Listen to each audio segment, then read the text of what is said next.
Hi, welcome to Let's Talk About It. This is Dr. Gail James. I want to continue on this path that I've been speaking on regarding childhood sexual abuse. Today, I want to focus on how do you believe in yourself? How do you love yourself? How do you respect yourself after being violated as a child by adults? And for me, it was adult brothers. So, how I move forward.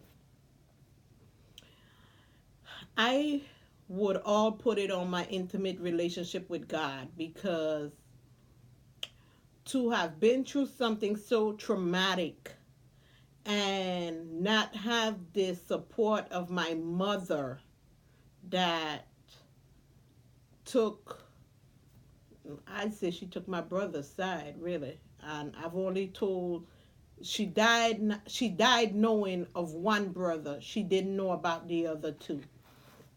And the fourth one that tried, but nothing happened. Um, what happens is when you don't have the support of the person that gave birth to you, that supposed to love you unconditionally more than anybody else in the world, what happens is you begin to start doubting your own self-worth, your own self-value. You don't think you're good enough. You don't think you're strong enough. You don't think you're beautiful enough. You don't think you're. And what happened with me is that led to a lot of foolish and unwise decisions. I ended up in relationships where people would beat on me, cheat on me. Have good example. My daughter's father. Um, when I met him, he didn't have any children, and he had five children while he was with me.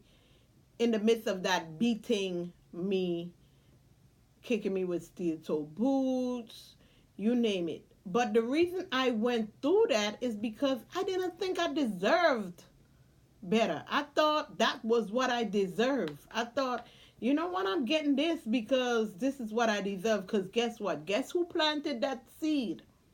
The person that's supposed to love me the most, adore me the most, take care of me, protect me, nurture me.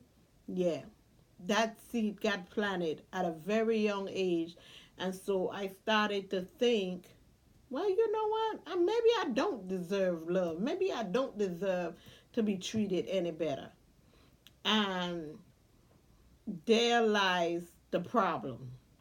So what happens is you end up with a whole lot of insecurities. If you do get in a relationship, you don't trust the person, because if you can't trust the person that gave birth to you, how can you even trust the person that you're in a relationship with? If you can't trust your own siblings because now everybody dislike you because you told a family secret, and they understand why mom was so upset with me because I should not have told the family secret. Baloney. Baloney, which is crazy because you when you get older you recognize that it's generational curses. This thing been going on way before you, and there was other siblings in the house that got affected, but they didn't tell their story. They didn't want to be the bad sister. They didn't want to be the bad person. They didn't want to be the rejected sister, the unloved sister. I'll take that. No problem. So I'm glad. I'm happy. I'm not upset. I'm at a place of peace in my life. Total peace and serenity. Um what I'm going to encourage you to do is, if you have been through something like this, every negative thing that's said about you, take that and make that your motivation. Let that be your motivation. Everything they said you can't do, do that and some. Everything they say you wouldn't be, do that and be that anthem. Because success is the best revenge. You don't have to say a thing. You just got to do what you got to do. I I personally I'm okay with where I am in life. I'm happy, I'm healed, I'm whole, I have peace. I don't dislike anybody. I pray for everybody. I wish everybody well. But that don't take away from the truth. The truth is I was a child, these were adults, and they violated me. And they should not have done it. And the fact that no one has said an apology, I learned something a long time ago. Sometimes you just have to forgive people for an apology that you'll never get. You have to accept apology you'll never get. Just forgive them and move on. Be peaceful. You need to understand, if you don't understand nothing else from this video, that your truth will make a whole lot of people upset. But it doesn't matter who's upset, because you're the one that deserves to be healed and made whole. And if you being healed and made whole causes people to be upset with you, then that's fine. That's fine. That's something they have to deal with, because they got to own their part. They have to own their part. And if they're not ready to own their part, oh well. But you on your journey toward healing, because this journey is a tedious journey. Everybody that's connected to you is affected by your trauma. Your trauma affects your children, your spouse, everybody, because now the decisions that you make on a daily basis are a result of what you've been through. Did you catch that? The decisions that you make on a daily basis are a direct result of what you've been through. So the things you say, the things you do, the way you act, all of that goes back to what you've been through. So if you don't get healed, all of your relationships start to become toxic. And that's not good. That is not good, because you're just repeating the pattern. And you really need to eliminate that pattern. Make a stance and declare and decree that it's going to be peace, love, happiness, and not this toxic stuff.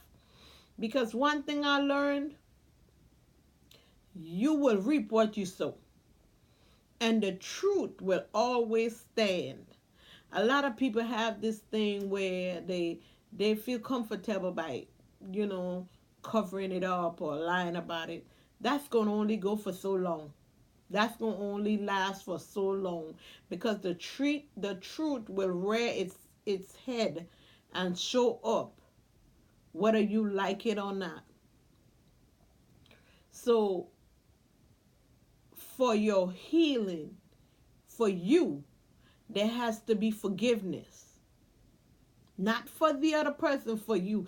Even if they never tell you I'm sorry, even if they never come to you and talk about it, you have to forgive. Forgive them. That's one. Two, forgive yourself. A lot of time we blame ourselves, and we have all this shame and guilt. And it's basically coming from people that did not believe our story, or people that believed the story but blamed us. You have to get rid of that shame, that guilt, and forgive yourself, because there's nothing that you did that was wrong. And then once you're finished forgiving them and forgiving yourself, then you need to understand your true self-worth, your true personal value. How much do I value myself? Do I value myself that I'm going to continue to let people talk to me any kind of way, walk on me? A lot of people have this thing that they think because you're a Christian that You're not supposed to say anything. You're not supposed to do anything. People just supposed to walk over you, and all you're supposed to do is sit there and say, "To God be the glory." Okay, to God be the glory. No, no, no, no. God says in His Word that we should live a life of abundance. A life of abundance is not being a floor mat for anybody. It's not being a floor mat. So I urge you to stand firm, stand strong, tell your story in spite of how others may feel. Because in the end, if you are not okay, you can't love anybody else because you don't love self. So keep that in mind. This is Dr. James once again, and this is Let's Talk About It. And you can go to www.sanctuaryofchange.com, where we provide services to individuals that have survived childhood sexual abuse. Have a great one.